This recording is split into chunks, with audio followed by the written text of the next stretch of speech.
Hi and welcome to this week's video. My name is Ashley Rowan and I'm a financial planner with Meriton Financial Group.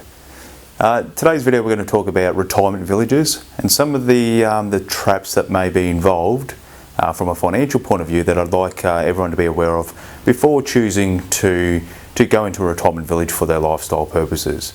So obviously a retirement village may be a fantastic opportunity when the time comes to downsize and be part of a community, but there are some important fees that I'd like you to be aware of just beforehand. The main fee would be the initial deposit or the bond, and in most cases this can be a few $100,000, and it's not out of the question to see retirement villages offering a two-bedroom house, for example, for around $300,000 or $400,000 deposit. Now there is also an ongoing weekly charge that can cover costs such as maintenance fees, and there's also costs when you leave the facility, and these are the most important ones that a lot of people aren't fully aware of, and these are generally the most expensive fees, and these are what's called a deferred management fee, so a DMF for short.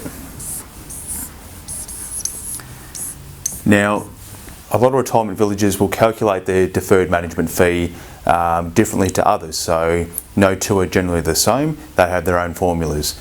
You may be lucky enough to come across a retirement village with no deferred management fee, so there's a lot of fee savings in that respect. So a case with a recent client we've had, in their contract their entry price was let's say $300,000,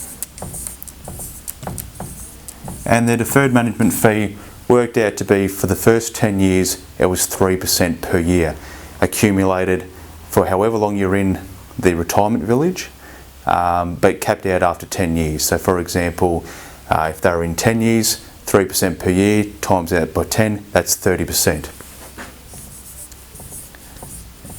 So if they were in the retirement village, let's say for 20 years, obviously they've been longer than 10 years, so it's capped out at 30%. So if they were asked to pay a $300,000 deposit on entry, when they were going to leave, they would be asked to pay, or the facility would keep, $90,000. So while they've lost, let's say opportunity cost by handing over that $300,000 lump sum, it's not in their account to earn themselves interest anymore, it's in the retirement villages or the developer's account. On top of lost opportunity costs, they get to retain or they lose out on a lump sum when they decide to move on from the retirement village to wherever they decide to go to next.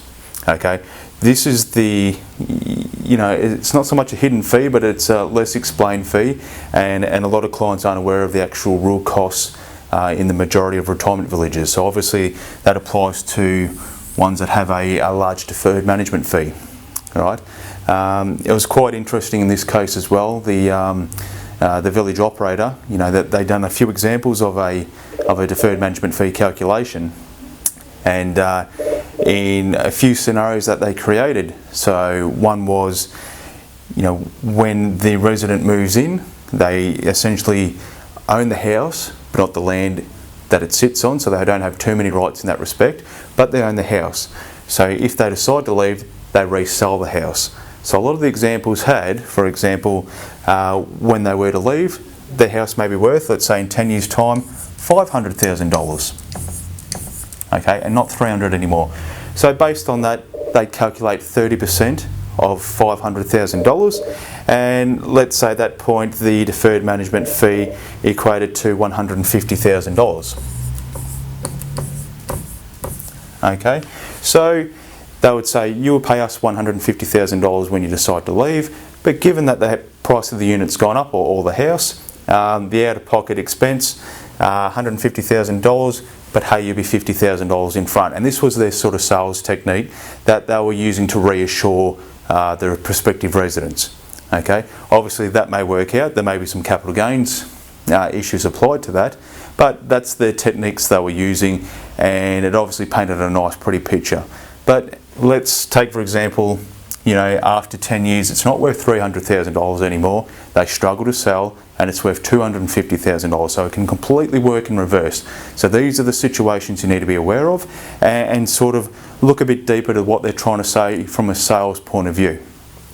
Now, on top of the deferred management fee, when you go to exit, let's say back in this example, $90,000, there'll be some refurbishment costs which will, can be worth around $20,000 as well, which they utilise, to replace carpet, paint the walls, get it ready for the next prospective resident. So there's other lump sum fees. You'll definitely be charged as well. So remember, retirement villages, while they may be a fantastic lifestyle, and I'm not saying from an investment point of view they're a bad choice. You obviously don't go in there to invest to make money. From a lifestyle perspective, it may be completely suited to your situation, but just be aware of some of these fees. Okay, hopefully that helped and sort of painted a bit of a picture with what to look for when you're looking at these villages. And yeah, thanks for watching the video. We'll see you next week.